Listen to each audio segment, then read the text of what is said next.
भगवान राम की मौत कैसे हुई? इस दुनिया में आने वाला इंसान अपने जन्म से पहले ही अपनी मृत्यु की तारीख यमलोक में निश्चित करके आता है। यह कहना गलत नहीं होगा कि जो आत्मा सांसारिक सुख भोगने के लिए संसार में आई है, वह एक दिन वापस जरूर जाएगी, यानी कि इंसान को एक दिन मरना ही है। लेकिन इंसान और ईश्वर के भीतर एक बड़ा अंतर है। इसलिए हम भगवान के लिए मरना शब्द कभी इस्तेमाल नहीं करते, बल्कि इसके स्थान पर उनका इस दुनिया से चले जाना या लोप हो जाना, इस तरह के शब्दों का उपयोग करते हैं। हिंदू धर्म में भगवान विष्णु के महान अवतार प्रभु राम के इस दुनिया से चले जाने की कहानी काफी रोचक है। हर एक हिंदू यह जानना चाहता है कि आखिरकार हिंदू धर्म के महान राजा भगवान राम किस तरह से दूसरे लोक में चले गए। वह धरती लोक से विष्णु लोक में कैसे गए, इसके पीछे एक पौराणिक कथा प्रचलित है। हिंदू धर्म के प्रमुख तीन देवता ब्रह्मा, विष्णु तथा महेश में से भगवान विष्णु के कई अवतारों ने विभिन्न युग में जन्म लिया। यह अवतार भगवान विष्णु द्वारा संसार की भलाई के लिए लिए गए थे। भगवान विष्णु द्वारा कुल 10 अवतारों की रचना की गई थी, जिसमें से भगवान राम 7वें अवतार माने जाते हैं। यह अवतार भगवान विष्णु के सभी अवतारों में से सबसे ज्यादा प्रसिद्ध और पूजनीय माना जाता है, जिन्हें पढ़कर कलयुग के मनुष्य को श्रीराम के बारे में जानकारी प्राप्त होती है। वाल्मीकि के अलावा प्रसिद्ध महाकवि तुलसीदास ने भी अनगिनत कविताओं द्वारा कलयुग के मानव को श्री राम की तस्वीर जाहिर करने की कोशिश की है। भारत में उत्तर से लेकर दक्षिण तथा पूर्व से पश्चिम तक सभी जगहों पर भगवान राम के मंदिर स्थापित किए गए हैं। इनमें से कई मंदिर ऐतिहासिक दृष्टि से बनाए गए हैं। भगवान श्री राम की मुक्ति से पूर्व यदि हम उनके जीवन काल पर नजर डालें तो प्रभु राम ने पृथ्वी पर 10,000 से भी ज्यादा वर्षों तक राज किया है। अपने इस लंबे परिमित समय में भगवान राम ने ऐसे कई महान कार्य किए हैं, जिन्होंने हिंदू धर्म को एक गौरवमय इतिहास प्रदान किया है। प्रभु राम अयोध्या के राजा दशरथ के सबसे बड़े पुत्र थे, जिनका विवाह जनक की राजकुमारी सीता से हुआ था। अपनी पत्नी की रक्षा करने के लिए भगवान राम ने राक्षसों के राजा रावण का वध भी किया था। फिर कैसे भगवान राम इस दुनिया से लोप हो गए? वह क्या कारण था जो उन्हें अपने परिवार को छोड़ विष्णु लोक वापस पधारना पड़ा? पद्म पुराण में दर्ज एक कथा के अनुसार एक दिन एक वृद्ध संत भगवान राम के दरबार में पहुंचे और उनसे अकेले में चर्चा करने के लिए निवेदन किया। उस संत की पुकार सुनते हुए प्रभु राम उन्हें एक कक्ष में ले गए और द्वार पर अपने छोटे भाई लक्ष्मण को खड़ा किया और कहा कि यदि उनके और उस संत की चर्चा को किसी ने भंग करने की कोशिश की तो उसे मृत्युदंड प्राप्त होगा। लक्ष्मण ने अपने ज्येष्ठ भ्राता की आज्ञा का पालन करते हुए दोनों को उस कमरे में एकांत में छोड़ दिया और खुद बाहर पहरा देने लगे। वह वृद्ध संत कोई और नहीं बल्कि विष्णु लोक से भेजे गए काल देव थे, जिन्हें प्रभु राम को यह बताने भेजा गया था कि उनका धरती पर जीवन पूरा हो चुका है और अब उन्हें अपने लोक वापस लौटना होगा। पर ऋषि दुर्वासा आ गए। उन्होंने लक्ष्मण से भगवान राम से बात करने के लिए कक्ष के भीतर जाने के लिए निवेदन किया, लेकिन श्रीराम की आज्ञा का पालन करते हुए लक्ष्मण ने उन्हें ऐसा करने से मना किया। ऋषि दुर्वासा हमेशा से ही अपने अत्यंत क्रोध के लिए जाने जाते हैं, जिसका खामियाजा हर किसी को भुगतना पड़ता है, यहाँ तक कि स्वयं श्रीराम को भी। लक्ष्मण के बार बार मना करने पर भी ऋषि दुर्वासा अपनी बात से पीछे न हटे और अंत में लक्ष्मण को श्री राम को श्राप देने की चेतावनी दे दी। अब लक्ष्मण की चिंता और भी बढ़ गई। वे समझ नहीं पा रहे थे कि आखिरकार अपने भाई की आज्ञा का पालन करें या फिर उन्हें श्राप मिलने से बचाएं। लक्ष्मण हमेशा से अपने ज्येष्ठ भाई श्री राम की आज्ञा का पालन करते आए थे। पूरे रामायण काल में वे एक क्षण भी श्रीराम से दूर नहीं रहे।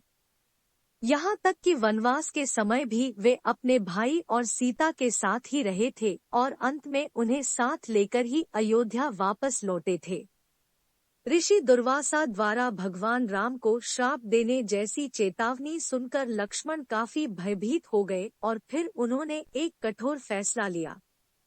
लक्ष्मण कभी नहीं चाहते थे कि उनके कारण उनके भाई को कोई किसी भी प्रकार की हानि पहुंचा सके, इसलिए उन्होंने अपनी बलि देने का फैसला किया। उन्होंने सोचा यदि वे ऋषि दुर्वासा को भीतर नहीं जाने देंगे तो उनके भाई को श्राप का सामना करना पड़ेगा, लेकिन यदि वे श्रीराम की आज्ञा के विरुद्ध जाएंगे तो उन्हें मृत्यु दंड भुगतना होगा। यही लक्ष्मण ने सही समझा। वे आगे बढ़े और कमरे के भीतर चले गए। लक्ष्मण को चर्चा में बाधा डालते देख श्रीराम ही धर्म संकट में पड़ गए। अब एक तरफ अपने फैसले से मजबूर थे और दूसरी तरफ भाई के प्यार से निस्सहाय थे। उस समय श्रीराम ने अपने भाई को मृत्यु दंड देने के स्थान पर राज्य एवं देश से बाहर निकल जाने को कहा। उस युग में देश निकाला मिलना मृत्यु दंड के बराबर ही माना जाता था। लेकिन लक्ष्मण जो कभी अपने भाई राम के बिना एक क्षण भी नहीं रह सकते थे, उन्होंने इस दुनिया को ही छोड़ने का निर्णय लिया। वे सरयू नदी के पास गए और संसार से मुक्ति पाने की इच्छा रखते हुए वे नदी के भीतर चले गए। इस तरह लक्ष्मण के जीवन का अंत हो गया और वे पृथ्वी लोक से दूसरे लोक में चले गए। लक्ष्मण के सरयू नदी के अंदर जाते ही वह अनंत शेष के अवतार में बदल गए और विष्णु लोक चले गए। अपने भाई के चले जाने से श्री राम काफी उदास हो गए। जिस तरह राम के बिना लक्ष्मण नहीं, ठीक उसी तरह लक्ष्मण के बिना राम का जीना भी प्रभु राम को उचित ना लगा। उन्होंने भी इस लोक से चले जाने का विचार बनाया। तब प्रभु राम ने अपना राजपाट और पद अपने पुत्रों के साथ अपने भाई के पुत्रों को सौंप दिया और सरयू नदी की ओर चल दिए। वहां पहुंचकर श्री राम सरयू नदी के बिल्कुल आंतरिक भूभाग तक चले गए और अचानक गायब हो गए। फिर कुछ देर बाद नदी के भीतर से भगवान विष्णु प्रकट हुए और उन्होंने अपने भक्तों को दर्शन दिए। इस प्रकार से श्री राम ने भी अपना मानवीय रूप त्याग कर अपने वास्तविक स्वरूप विष्णु का रूप धारण किया और वैकुंठ धाम की ओर प्रस्थान किया। भगवान राम का पृथ्वी लोक से विष्णु लोक में जाना कठिन हो जाता यदि भगवान हनुमान को इस बात की आशंका हो जाती। भगवान हनुमान जो हर समय श्री राम की सेवा और रक्षा की जिम्मेदारी अपने कंधों पर उठाते थे, यदि उन्हें इस बात का अंदाजा होता कि विष्णु लोक से श्री राम को लेने काल देव आने वाले हैं, तो वे उन्हें अयोध्या में कदम भी ना रखने देते। लेकिन उसके पीछे भी एक कहानी छिपी है। जिस दिन काल देव को अयोध्या में आना था, उस दिन श्री राम ने भगवान हनुमान को मुख्य द्वार से दूर रखने का एक तरीका निकाला। उन्होंने अपनी अंगूठी महल के फर्श में आई एक दरार में डाल दी और हनुमान को उसे बाहर निकालने का आदेश दिया। उस अंगूठी को निकालने के लिए भगवान हनुमान ने स्वयं भी उस दरार जितना आकार ले लिया और उसे खोजने में लग गए। जब हनुमान उस दरार के भीतर गए तो उन्हें समझ में आया कि यह कोई दरार नहीं बल्कि सुरंग है जो नागलोक की ओर जाती है। वहां जाकर वे नागों के राजा वासुकी से मिले।